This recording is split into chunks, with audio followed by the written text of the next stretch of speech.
Let's get started, if I can find it. Okay. I'm turning on my R Studio, so you guys might have a different perspective for different problems. You might have different solutions. That's okay. And if your solution might be better and faster, that's also okay. If you could tell me how is your solution, I will be very happy. I'll show you as much as I know. I mean, like as much as I can hear, and like most of the codes that I'm using.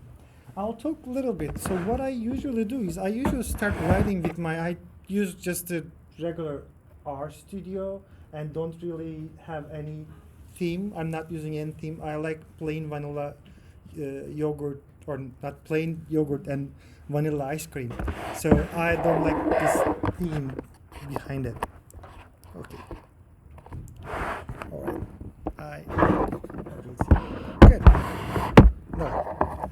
So I can talk while it's going and come back.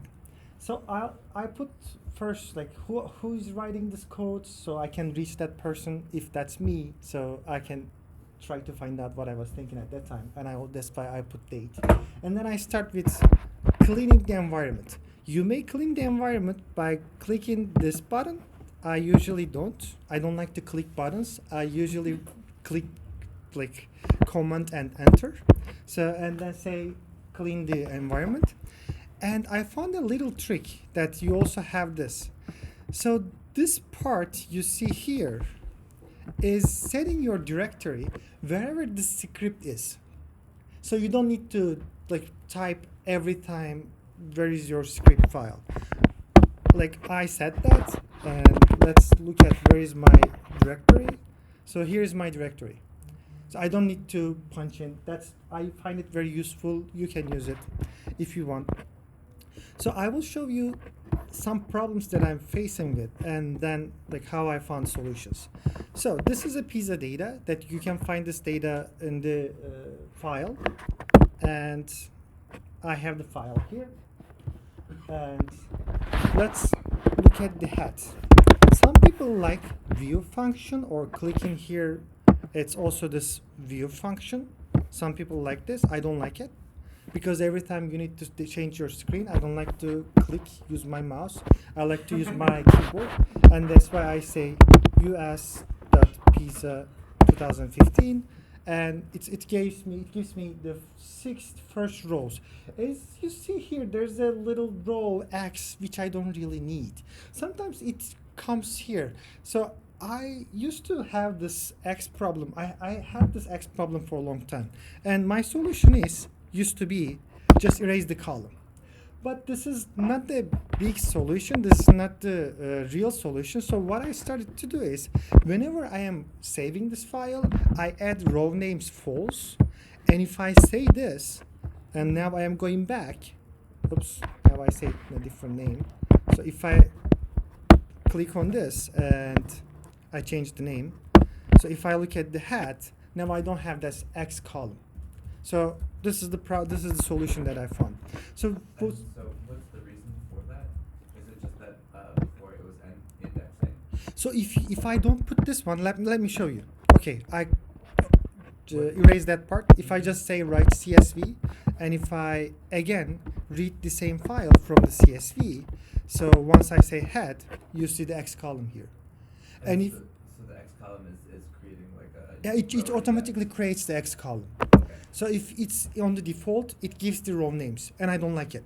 And if you save this file, like let's say 10 times for some reason, you have 10 X columns. It's crazy. It's not good. I don't like it. So this is the solution that I found. And what I usually do once I have the data set, I look at the head, and then I look at the structure and see what I have. So it's read. Now I have X. Okay, I'll erase my X.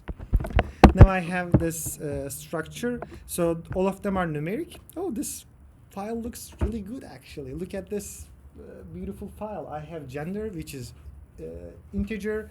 I can just make a factor. Even if I don't, I can run linear regression or any other analysis.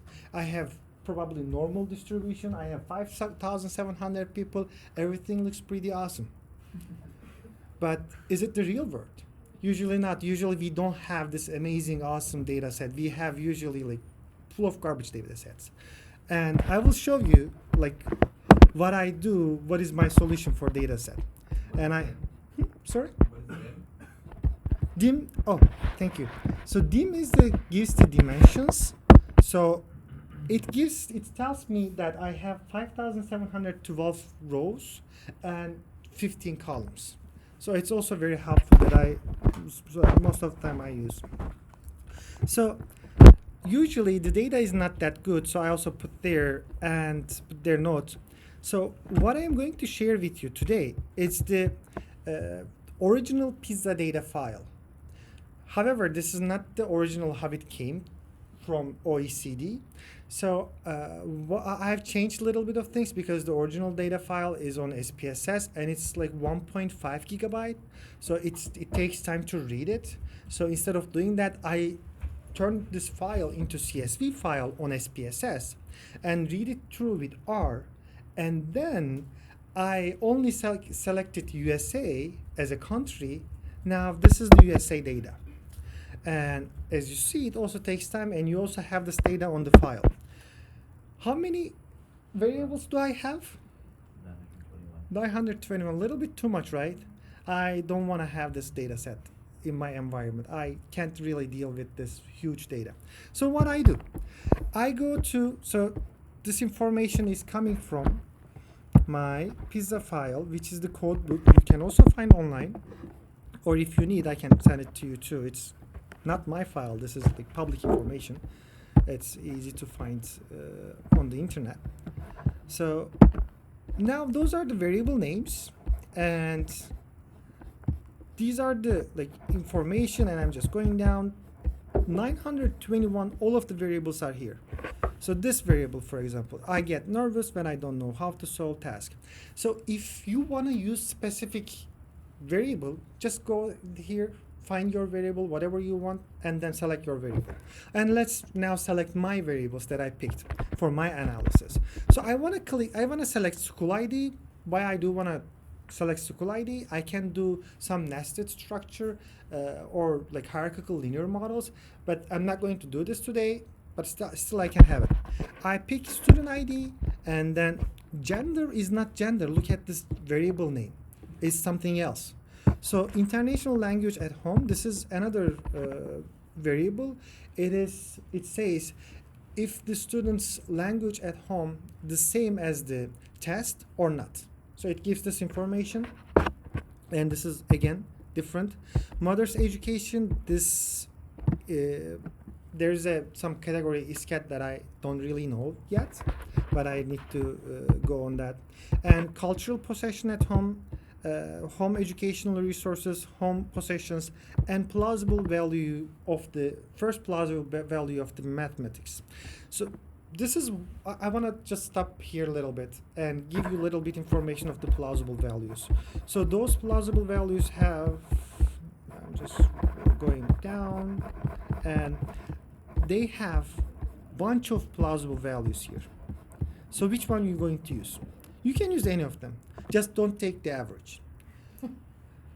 Just use one of them, and whatever you are using, just say I use the first plausible value for the math achievement or the science achievement. That's enough. If you really want to do your analysis in a right way, this is they got this information, they get this plausible values. They have, I think, 20 plausible values for each section for math, and then this 2015 was major field was science, and then they have different science, so the different science scores, and each of them they have 20 plausible values. So they do multiple imputation actually while getting those scores. The correlations are around 95. So those are almost the same. Those are very close to each other. And the right way to do it, you have to take each of them as your dependent variable, do your analysis 20 times, whatever you are using, whichever the one you are using, 20 times, and then get the average of those coefficients. Or get your standard errors by Rubin's rule. So this is the right way to do, but it doesn't really change any results. It will just slightly change maybe after the maybe second decimal or the first decimal, I don't know. It's not gonna really affect your results, so nobody is doing that, and I also don't do it. But it's up to you, you can do it. So I write here the variable names. I usually do that like this. I just write here those variable names, and those are the variables I know. So this is original pizza data. I am telling that go and select the columns which are the variables that I want. So I select it. Now I have, let's look at the dimension, this dimension of this new data set. 11.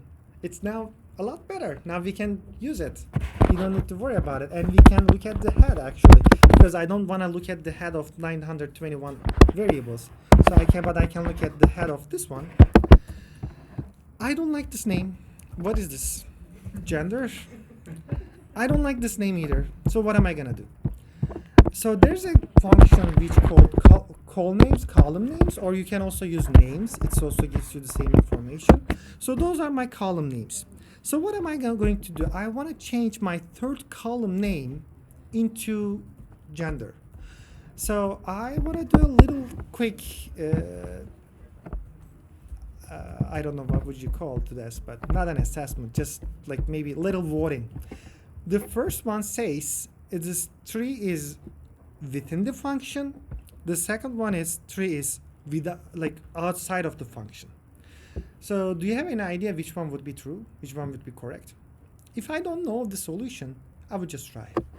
And if it just messes up my data, I just go back and get my data again. Let's try. I clicked on this. Let me look at the call names again. I'm just going up. It didn't change anything.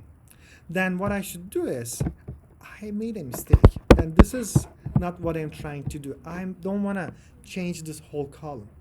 So I just want to change the name of this column. Let's go back. Okay, I changed the name. And now let's change another one. Lang at home. Now I have, let's look at the column names again. Okay, now those make sense. So now, the other problem. Now it sees gender, language at home, Miss Jet or Miss Cat, or mother's is cat, and father's is cat as an integer. But those are categories. I don't want to keep them as an integer. So what should I do? The one way to do it, I will just show it to you. Actually, there are like two ways. That you can just say as factor, for example, for the students, this is school ID. Let's make school IDs as factor. What's going to happen if I make school IDs as factor? Okay, I did. This is this 2. The another one has another little trick. This one has a little trick. This is the good one. And let's look at the head.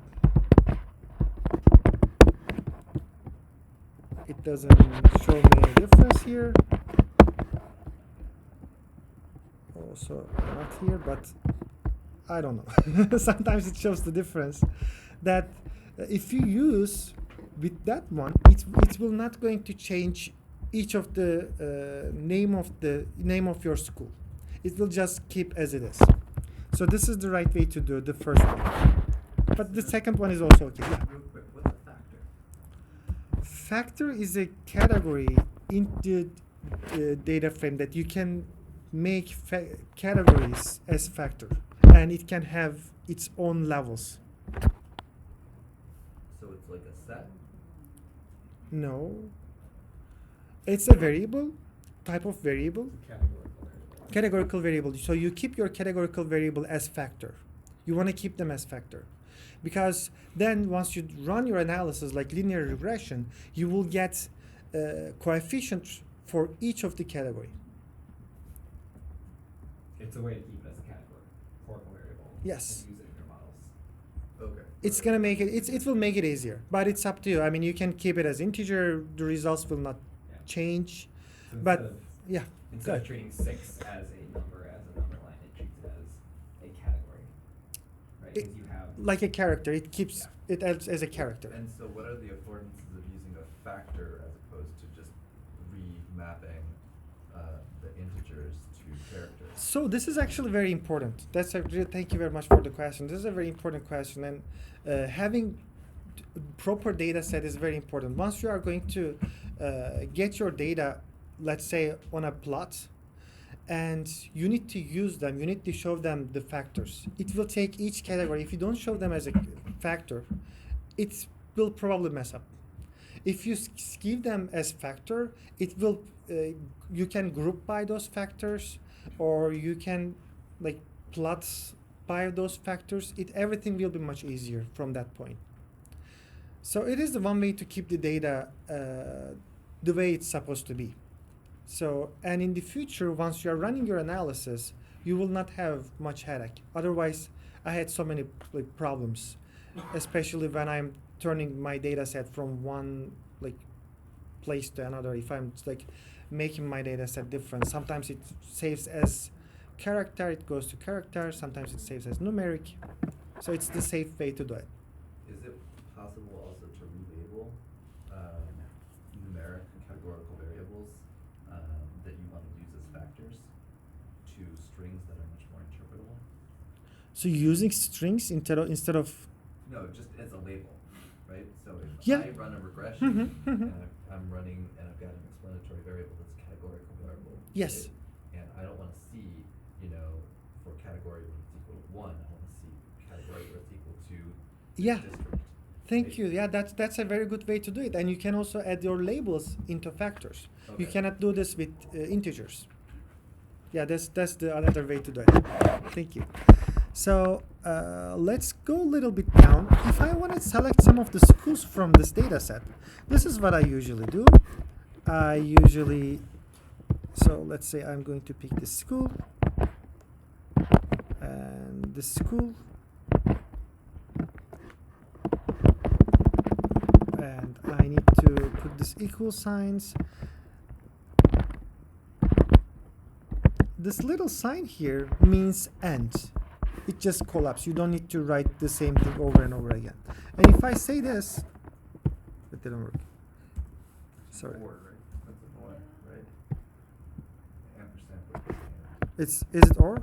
Yeah, it's or. Yes, sorry. Oops.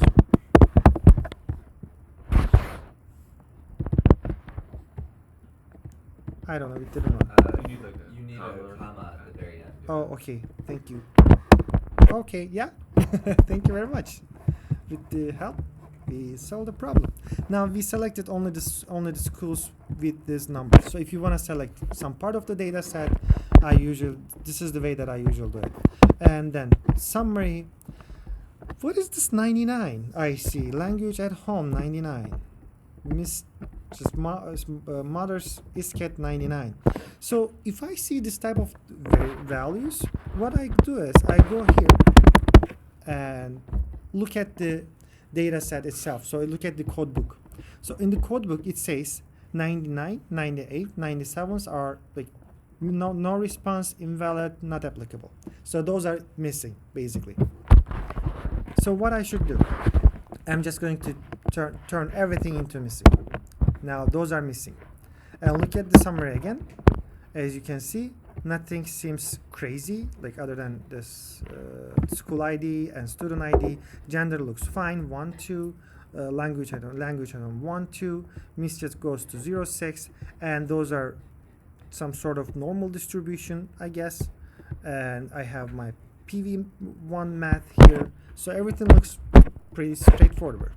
So one of the questions that I want to go through, some of the packages, one of the question was, which packages are you usually using and which packages might be useful? So the package that I'm using mostly is Psych. So what Psych does? Psych gives you really good descriptive statistics.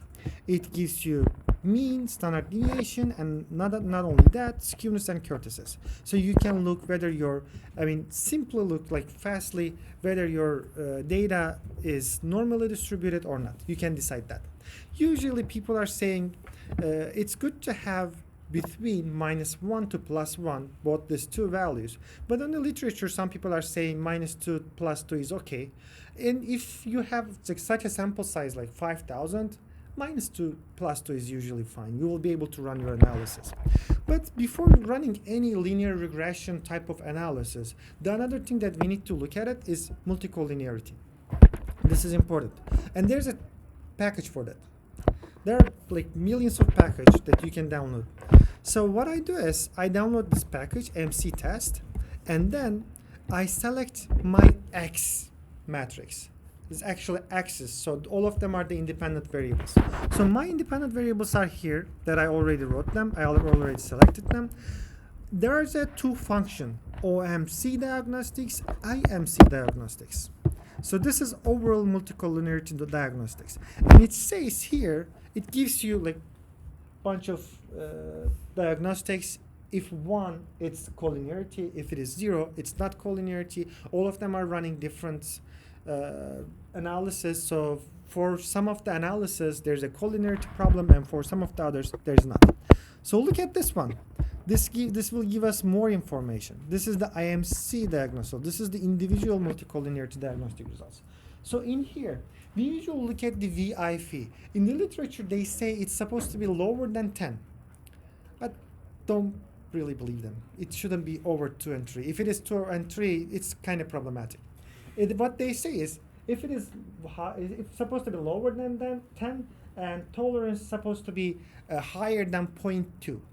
So we see here ESCS has a little bit of a problem. And why would that be problem be? Because one problem is the way that PISA gets ESCS, this is socioeconomic status. It has so many information, so many other variables in it. And it has really high correlation with other variables. So this is the one way to do it. So the other thing, this is a little bit important, so I want to spend a little bit of time here. What I'm going to do if I have missing data, which we always have. One way, the first way, which I personally do not recommend. So you can just say NA omit, and let's look at the summary. You don't have any NAs. You just close your eyes and don't see NAs. That's all you do.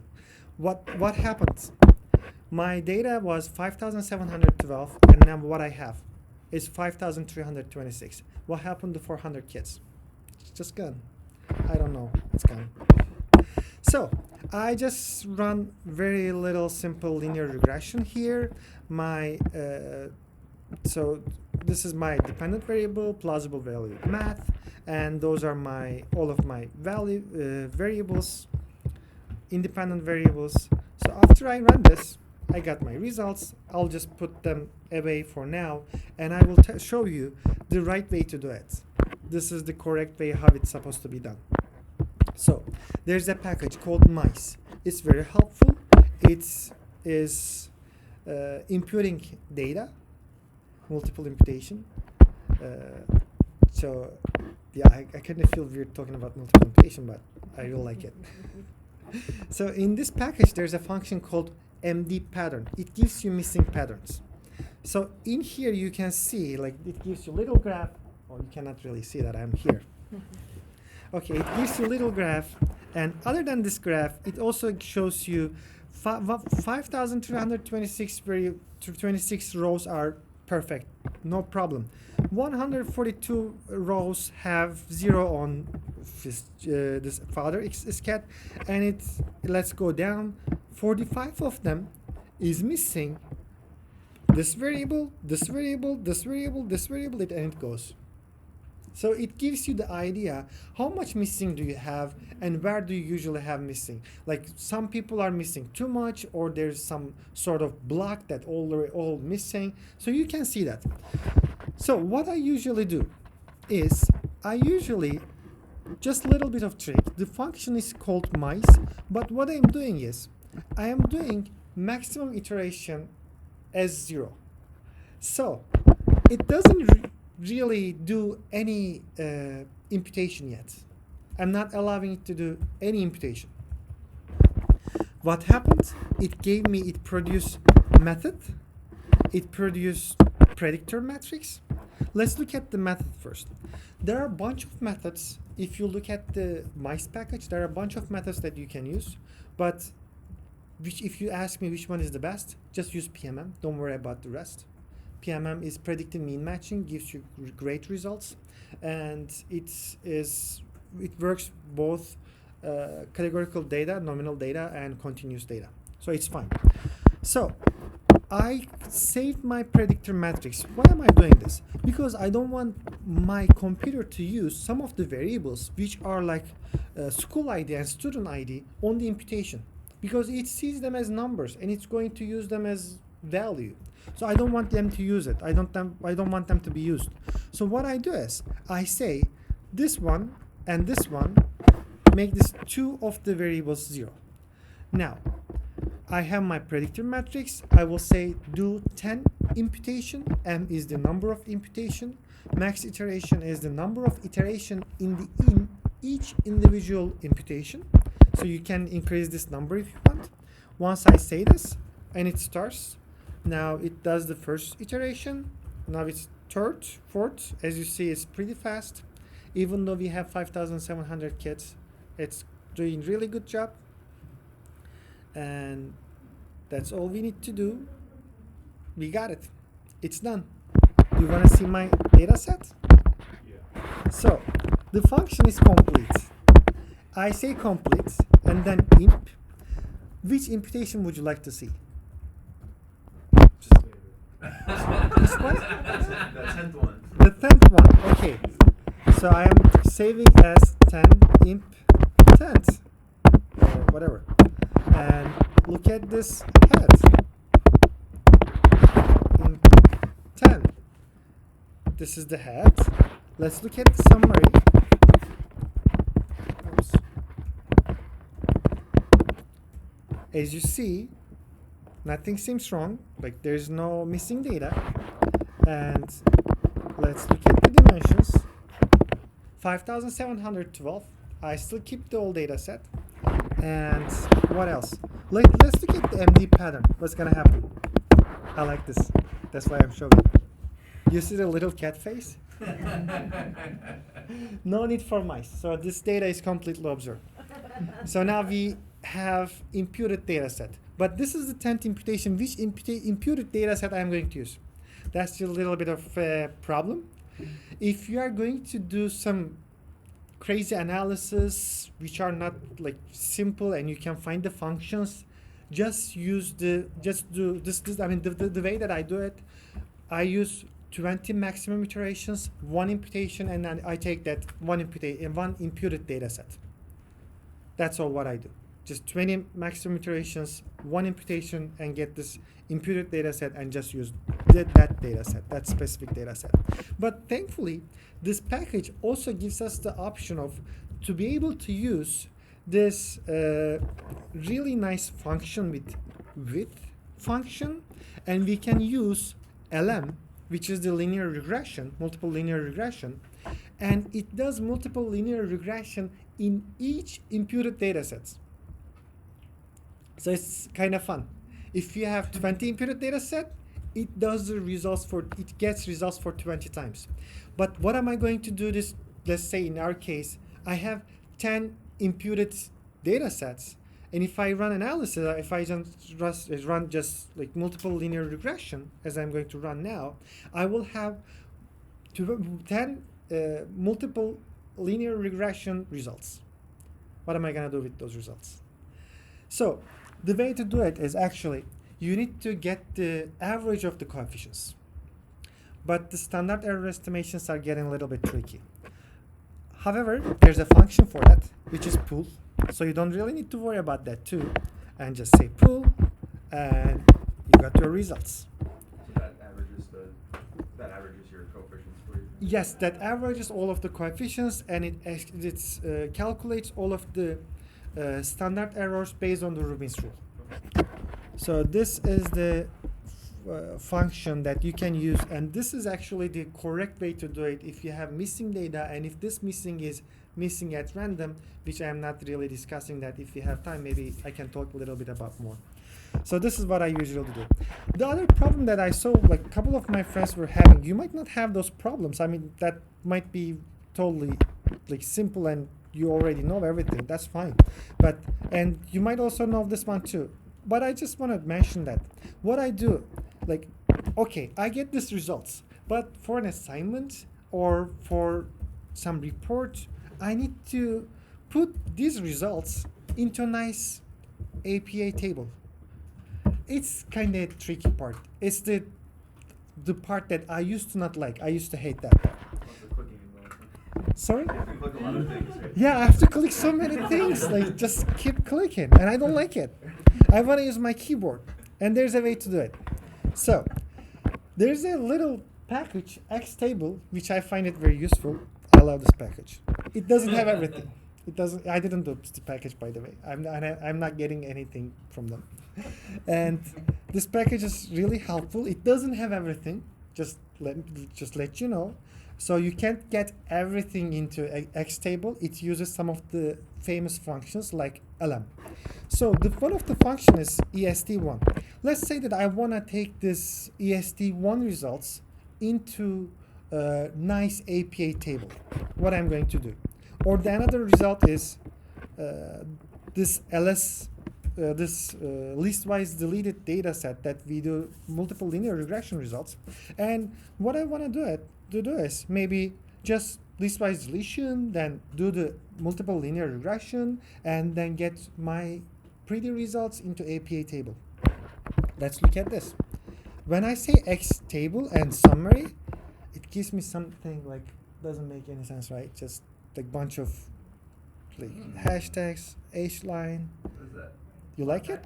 Yeah. This is Latex, yeah. And when I do that, it gives me some other results. But what am I going to do with those? This is a good question. I go here, this nice little website, Overleaf. What is your main focus today? My main focus is what I'm doing, like simply. Fill it out. Yeah. So trying to make things simpler. Did everybody use Overleaf before here? You are using Overleaf? Anybody? So you are using Overleaf? That's all. Okay, then I need to show you a little bit of things on Overleaf. So this is a website. You need to have an account, which is totally free. But if you want to share your account with your friends, you have to pay some small fee, which I don't. And you can go to new project. And then, for example, I will click on the academic journals. Let's make an academic journal. Yay. Let's do it. Look at those beautiful academic journal templates. And let's keep going. There are so many different ones.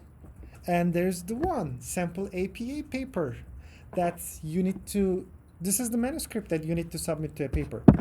I just click on this and I say open as template. If you don't want to pick this one, you're fine. You don't have to. So it's compiling. Takes a little bit of time. I don't know why. Okay. So it gives me this bunch of coding stuff and this beautiful PDF file. So I go to introduction, for example, and on the introduction part, it talks about so many things. Maybe it will be a little bit easier if I use the blank project for now. So you can look at the APA paper by yourself. I'll just use the blank project. I'll just say example and then create my example file. And this is the PDF that it created. After introduction part, let's copy and paste these two tables. All right, this is the one table. I don't need this part. Are you guys ready for this? I said compile. Yay! Look at these beautiful tables. Isn't that beautiful? Yay! And it saves a lot of time. But I would have done this before I took all those stats classes. lots of clicks. It's a lot less click than taking this one, putting into Excel, and then making it into a table. And like if there are things that you don't like, you have to go here and find out what you don't like about that. So you can figure out by yourself. That's the just introduction. I don't have too much time, so I need to just go a little bit fast. But I didn't like these that they are coming right, so I'm gonna make them putting them left and say recompile. Now These are on the left. I haven't changed this. So, and if I want to say something for the, now I need caption, for example, I say caption. This is the results that I don't remember which one was this. Okay, and I said, now I have my table here, but it doesn't look nice. I don't know why. Maybe it's too small for now. And you can download this PDF and send it to your instructor, which will be your homework or assignment. Click. Simon, Yes. do you know of any Latex templates for like ICLS or any of the normal? I don't know whether they have, but some papers have.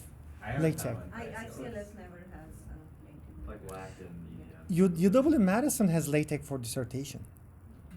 Yeah, that would be very simple. And what is the other like helpful part of this LaTeX? The other helpful part is your bibliography that you want to use, which is, I mean, crazily easy. I wasn't expecting that to be that easy. So I will show you another result that I have done. Is this the one? No, this is not the one. I think this one. Okay, this is one of the like paper that I was working on, and let's download it. It's about self-forgiveness.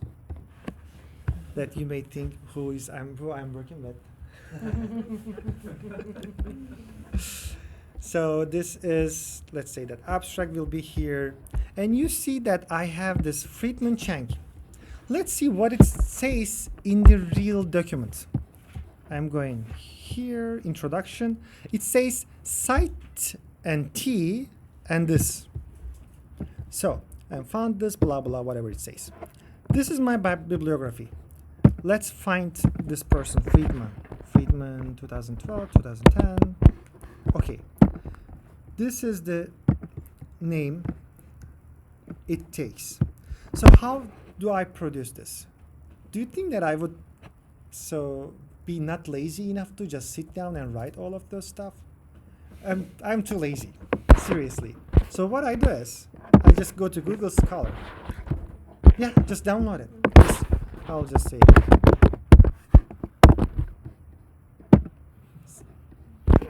for example, this is 2003. Let's go. How am I going to cite this article? Okay, I just. Where is the button? I don't see it. Cited by. Cited. Okay, all versions. Yeah, just go to all versions. All versions. Okay. Yeah, quotation mark. Oh, quotation mark. Thank you. So this is the article, for example. What I say is deep tech. It gives me this. I click on this, just copy, and jump to my bibliography, and just put it right here. This is the name of it. And if I'm going too fast or too slow, please let me know. I'm going back to main tech and saying this is my example. Right now I'm just messing up my homework, by the way. I put little bit. This you can put cite or cited. Those are different ones.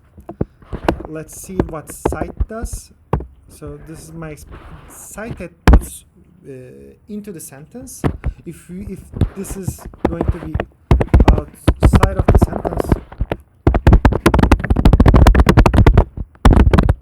so you need to just say cite and then open the bracket, just close it back, and then just say recompile. Not too many clicking, and there are like other ways to do recompile without clicking. You have to say Control S if you are too lazy like me. So for example, it's actually did the same thing. Whatever. So what happened, it take this citation here, but I didn't add this one into my references list. Are you sure? Let's check. Look, the paper is here. So it also added my references list automatically. So if you get used to use this software, Latex, you're gonna save a lot of time, and you will save your bibliography while you are working. It will keep up being, you will build up your bibliography meanwhile. You will have so many different papers that you already searched for, and you don't really need to go back and forth. It's Do you have to do right that here. for each paper you write, or could you have like a separate list of the references you use, like a top Yeah. graph papers? Yeah, so for example, this is my bibliography for self-forgiveness. What I do is just click here. No, not click here. I don't know how to download this. But what I can do is I can just copy and go to another file. Go to this example. So, new file. New BIB, and then just save as BIB, and then just paste here. Just keep saving, or just download and keep into your computer, and then you will have your, wherever you go, your citation list will be with you. It will never leave you, and you'll be very happy to be able to use your citation list whenever you want. You can even add abstract here and check what was the paper about, but I think it's too much work. I don't want to do that. So this is the another thing. This is the another like cool function that you can get tables from R and just make them APA. This is the easiest way that I found. You may find easier way. If you find it, please let me know. Less clicking is better always. So then let's look at the let's go a little bit ahead and generate some data set, since we have still time. Would you guys like to generate some data set? Okay, let's do it. So there's a function that I found online, so I could write my function, but we still need to work on this function together. Are you ready for that? No? Sure. All right.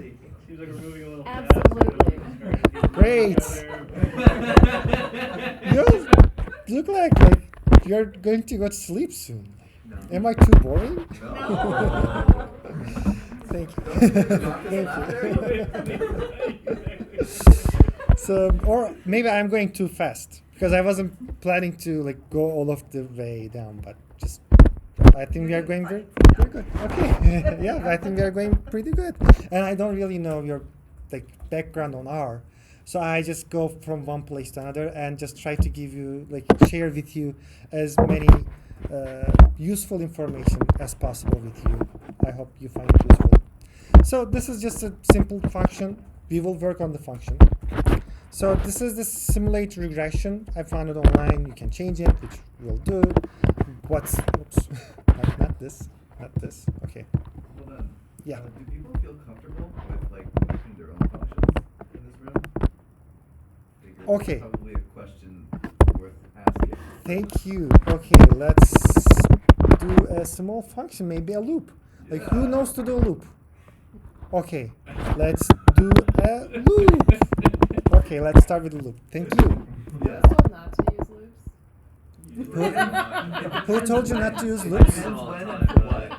It's, I agree, if you are able to not use loops, but loops is the starting point. If you know how to write loops, then you can come to the point that you are not writing loops anymore. Okay. But yeah, There's nothing wrong with using a loop, I would say. It's just about not. Loops cannot always be the most efficient way to get that intended output. And so if you do a loop within a loop within a loop, then the amount of time that it takes for your program to finish is going to grow asymptotically and exponentially, really. And so as a result, it's better for you to, if you're going to use a loop, use just one loop to do one thing, and then use another loop afterwards.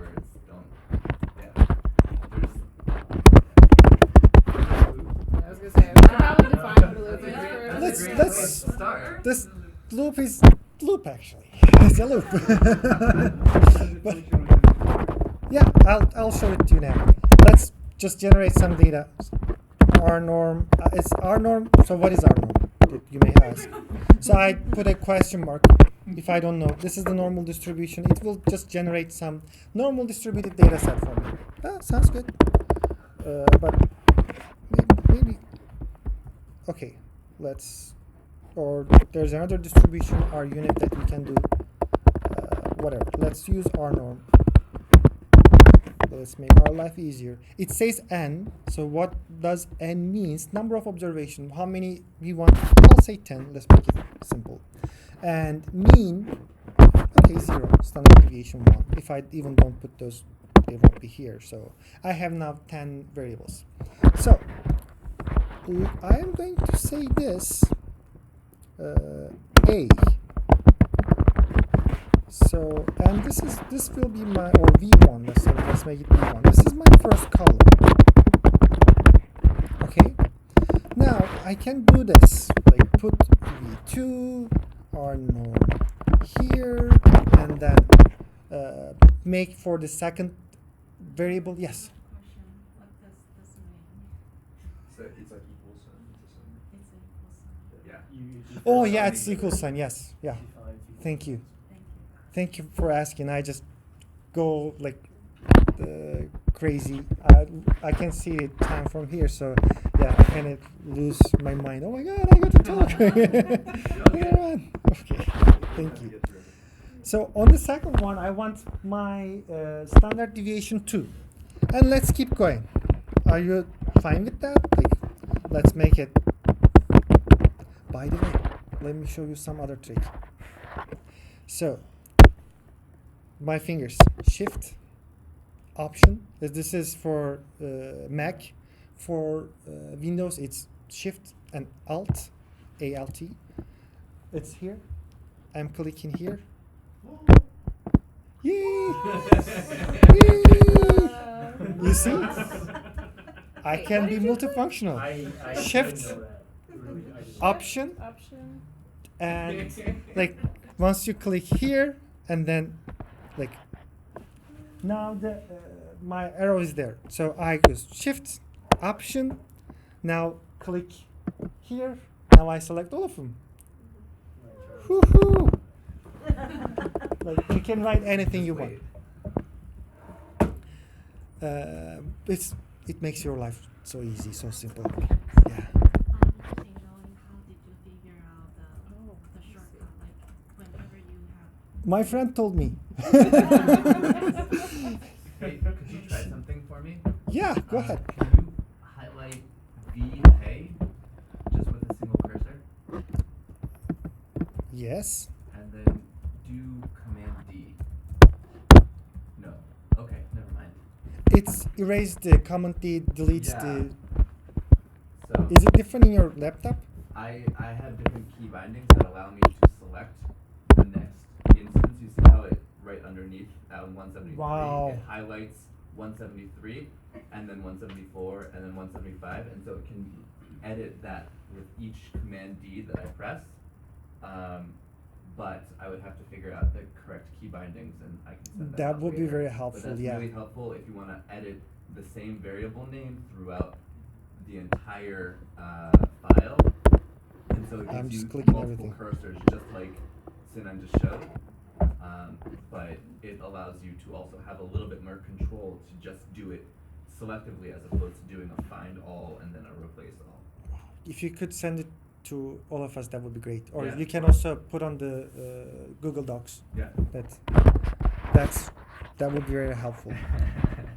So you can keep doing that, and the another thing to do is like I can click here and then just make it as comment.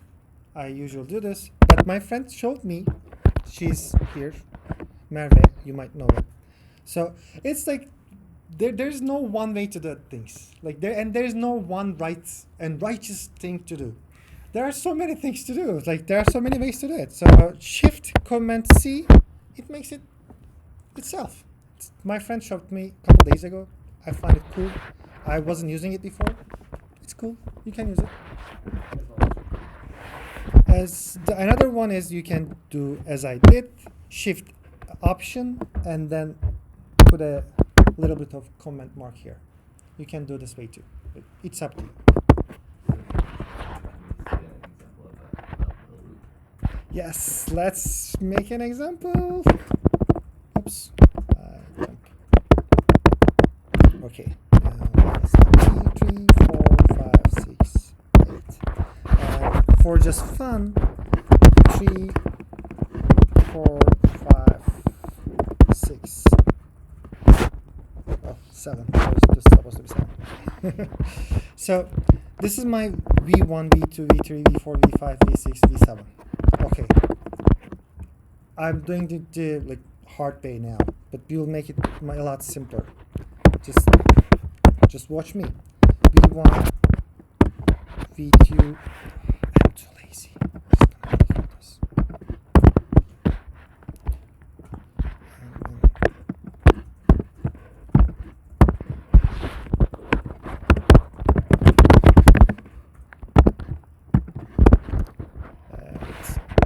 And I didn't like this. So this is my variable. cbind is the column bind function. So what it does, it takes each of the variable and it uses as a column. And look at my variable. So this is my data set now, basically. So this is the head. Actually, I can even look at the whole data set. It's only 10. So what I want to do is I want to get the vsum column, which is the column of all of the columns. So the one way to do it, that which you're supposed to do, you can say I want to say column sums my variable, and it gives you the sum of the columns for each column. But there's another, I can do it in a loop. This is not very meaningful example, but just came to my mind. I'll just do it in loop. What I say, let's not write it yet. Okay. My variable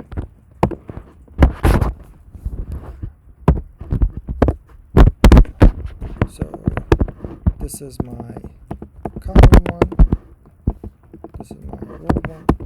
Okay, so what I will do is add my variable 2 add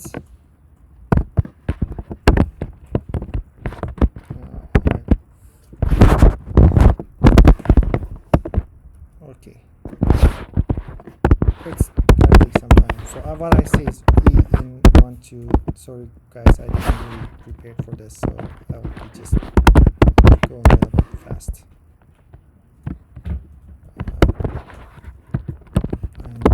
Number of columns that I need. This is my variables. It's maybe some other example would be better.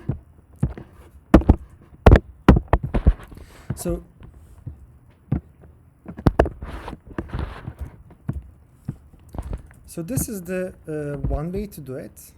So the loop starts with 4, and after 4 I put some values, something, whatever you want, some letter. It can be I. People usually use I. Or you can use something else. And then the other part is you say in. Then it starts with 1 to something else, whatever it is. It can go beyond like 10, 20, whatever you want. But in here I put and call my variable. So this is one thing that I try to do always while I'm writing my codes. Instead of putting specific number, I try to put the number of columns, for example, because if I change my data set, I can still use the same code. It will be a lot easier. I don't want to keep changing things. I just want to make it one time, then keep using it. So you may like in a different way. And now what we can say is my variable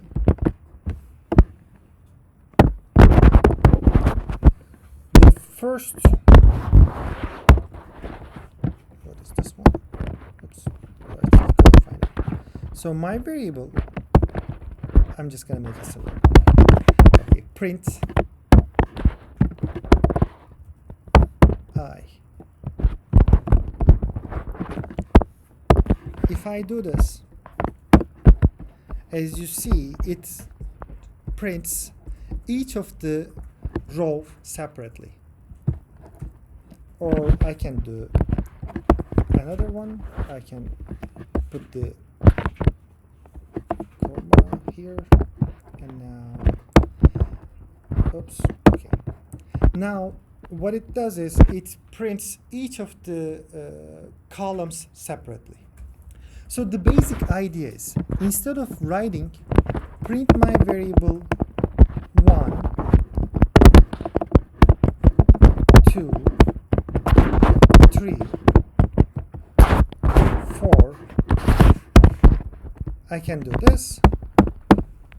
Instead of doing that, if you see any sequential part in your analysis, if you can make it sequential, you can just put some ladder.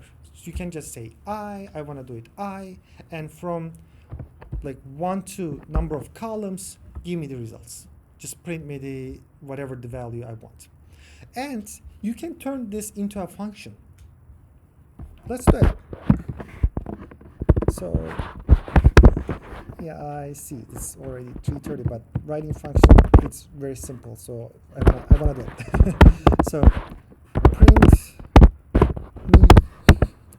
This is the function name. I just find it, and into the function, what I do is I say x, and I make those x.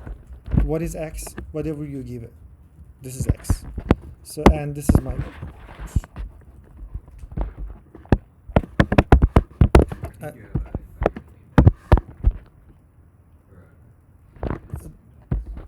it should be fine because this is function. This should be fine. So if I say print, now I have this function print me, and if I put my variable, it will print. Basically, this is the idea of having the function. Or you can change, like you can do whatever you want to say, and once you put in the function, this is your function. Okay, so I need to wrap it up very quickly. I will save this one, save this file. It's kind of messy right now, but I can clean it later. So some of the functions that you should know, some important functions, because this was another question, which packages are most useful. So some important functions: apply, apply. I'm not going to go any of this through any of this. Apply. Those functions are very useful. I find it very useful. You may have different functions too. Other one, the package Ggplot. It's crucial. If you can use this plot, you can make so many things, so many different visualization that people might be thrilled. So I just show you these examples. For example, this is the line graph of EC. This is socioeconomic status, and PV1, plausible value 1, math achievement. And if I change, just say instead of line, if I make it point, I will get the point. And if you, as you see, there's some sort of correlation between socioeconomic status and the plausible value math 1. And what I will do, there's another function, geom smooth. So I'm just showing you guys, this is like so fast, you have to stop on Ggplot. It's a big, huge package. So I can add geom smooth, and it will add my linear regression line. You can change colors, you can change the background, you can add anything. You can even add the US map behind. I don't know why would you do that, but if you are doing some analysis within state, so you can actually have the US map and the state. So this is not non-linear regression line, and there is the really nice tutorial web page for GM to Ggplot that I like. You can check, and I think my time is already up, and I am a little bit over 3 minutes. and I hope you find it useful. And I also mentioned this again. So those are not only ways to do things. You can do any other ways, and if those might be easier. And if you find any easier way, please let me know. Yeah. Do you have any questions? I think, okay, you don't? Okay. You just want to go out? Okay. All right. Thank you very much. Thank you. Yeah.